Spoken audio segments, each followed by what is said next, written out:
be out there. Scrimmage 1 in the stadium. Good to be in your surroundings and get familiar with that.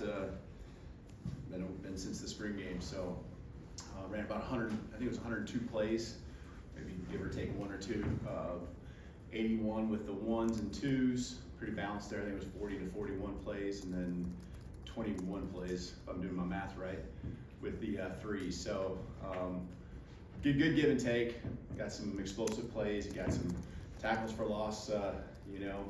Obviously from my standpoint, you want the defense to do better on the explosive plays, and I give those up, and you're proud of the offense, and then vice versa there with tackles for loss and sacks and things like that. But thought one thing I've seen over the last few practices, we've had the officials there. It's always going to be that way early in camp. Some penalties and things like that. I thought we did a lot better job today. Really did a really good job actually when I think about it. I don't know the number, but very few. So guys were out there playing ball and just understanding the rhythm, the tempo. Really trying to take advantage of being in here. You got the coach to player communication. We use that every day in practice. It shuts off with 15 seconds, but really simulated with the officials and what that looks pretty much down to the second. So got some good work there. And then also, the tablet, iPad, on the sideline.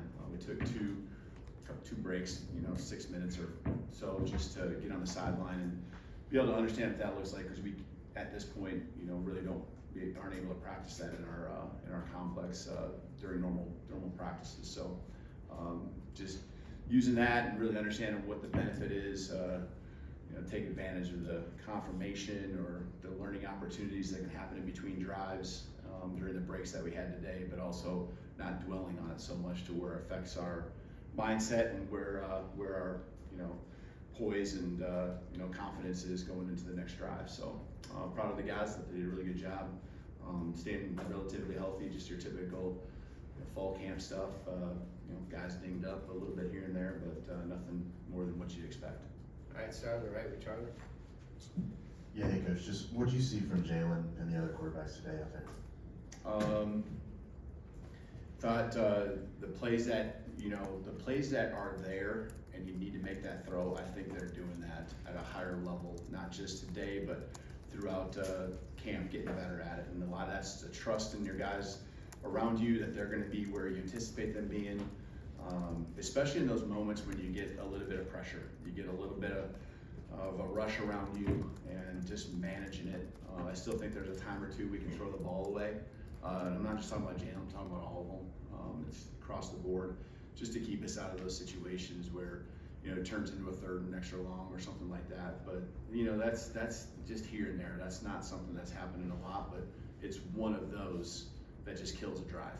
And when you get 11 or 12 a game, every one of them is important. So those are great learning moments, and we got a lot of those opportunities again today, where we just get rid of the football, live to see another down. We got a lot of plays that can get us first downs, as long as it's reasonable.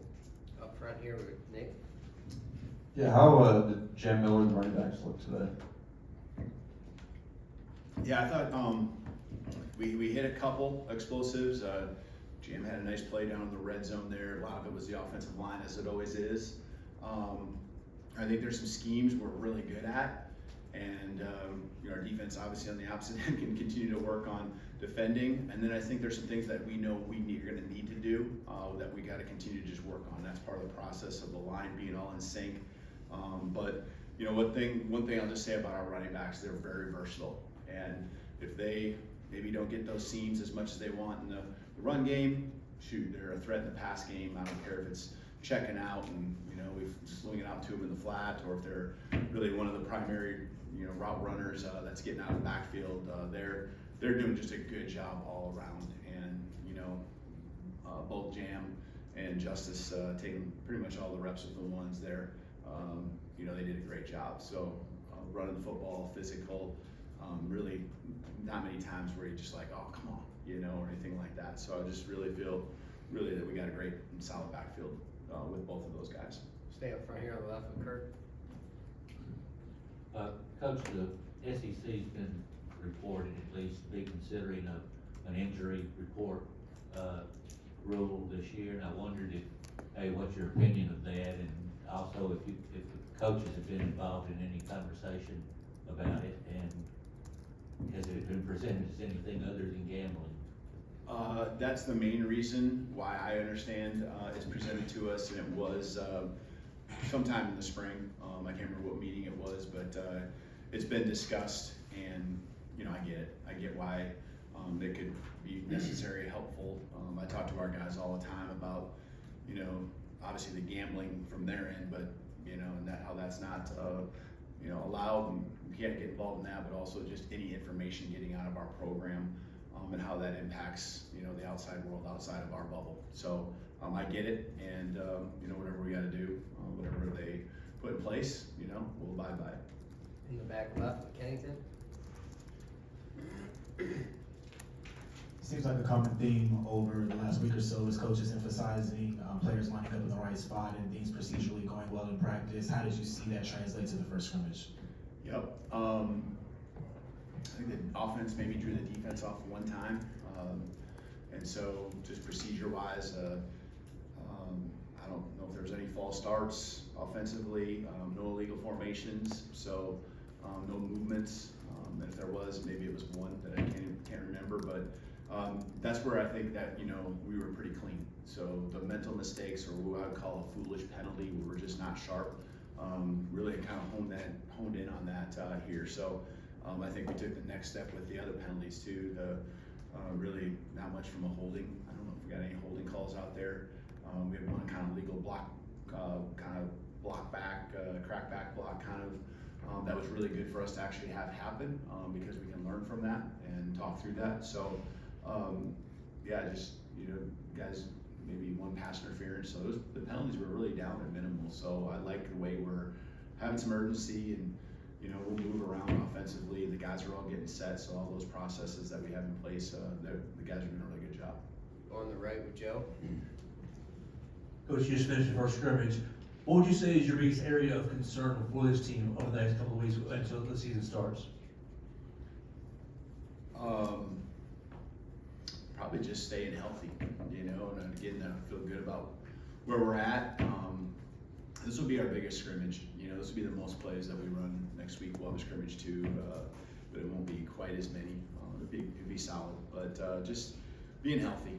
We need all the reps. We have some veterans, there's no doubt about it, but we certainly have a lot of young guys that need to continue to develop and that are important. If they're not in the twos, or if they're not in the ones, they're definitely in the two rotation. So those reps are invaluable to those guys, not just for them, but also the trust that it takes as a whole unit. So I think that's the biggest thing, just because our youth is, you know, it's kind of there around different position groups, but we'll just, you know, guys doing a great job with their bodies. You know, anytime they have a chance, extra time, they're in the training room, you know, doing a good job, and just before practice, after practice, doing what they should, you know, being a pro, and those championship habits, you can see them really taking them and placing importance on them. Stay up front here on the left with Steven. Coach, how effective was the defensive line out there today, just creating pressure out there? Yeah, I think it was the threes really got a lot of pressure, of course. So I think you're more focused on the ones and twos. And I would say there's times when they got home and it was more of the real obvious pass downs. There was maybe two drives that I can think of, one of the ones, one of the twos, where it was back to back and kind of the offense got on their heels. But I also see the offensive line slowly, like, you know, coming together and just being in sync and understanding where their help is. You know, so where it was at, it's kind of like the spring, where the offense is slowly starting to catch up to where they should be. But it's been a good, consistent pass rush, and I think a lot of that is strength in numbers. When the guys are out there, they're fresh on defensive line. They're competitive and trying to win a position and playing time, and so, you know, the strength in numbers is really good for our whole unit, I think, defensively, especially up front. Stay up front here with Cody. Who maybe impressed you when it came to the receivers or pass catchers as a whole? Yeah, the ball was spread around. You know, when you have scrimmages like this, you're not, like, we'll personnel things and we'll get guys in certain spots in the game plan.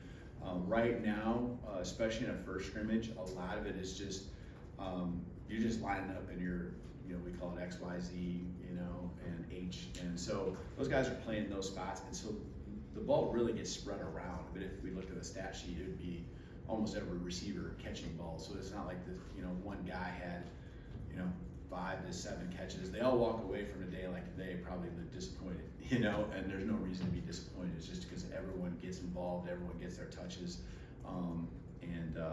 You know, so it's not like anyone was highlighted today. You know, there's just good solid plays that I'd expect guys to make, and they made it. You know, really didn't see the ball on the ground when you have those clear-cut catches, and that's I guess what I like, is that the plays that should be made, they were being made.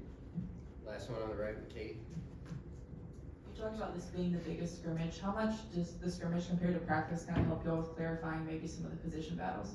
Yeah, I think it's good, because especially when it comes to getting guys on the ground and tackling, and we you know, the rules now change, you know, to where really practice 6 is the first time you can put on pads, and you know, so the full pads, and so that was our first time really tackling, and so this wasn't the first day taking guys to the ground, but it really, you know, emphasizes all those drills that you've been doing up until this point, and now it's live for, you know, 102 plays, and so I thought our guys did a good job of running to the ball, tackling. You know, there's also the other side of it too. You want to see who can make people miss when you create space for them. And you know, there was a time or two where just the offense should win. You know, they're out in there in the wide open space and got to make that guy miss. And so it's now how the defender, you know, knows where his help's at, knows where the sideline's at, and uses those things to just minimize, you know, what that gain's going to be. So it's all about football and the situation. That's why I emphasize to our team here right at the end of practice is these football moments and situations you're in, understanding them. All right, thank you, Coach. Just with all the award watch lists that are out, everybody knows the names. Getting into full pads and scrimmage, is there anybody that people aren't talking about that's kind of stood out to you? Oh man, I apologize. I don't even know who's on the watch list right now. I saw maybe did I see who did I see? CJ yesterday. CJ, okay. I guess you know, we could go on down, but I'm not sure exactly who's on those watch lists and not. I think, you know, the guys, it's a cool moment for them, but it comes and goes pretty quick. You know, we hopefully are talking about those guys and those awards at the end of the year. So sorry I'm not as in tune to that as I should be. All right, thanks. I appreciate it. Roll Tide. Thank you.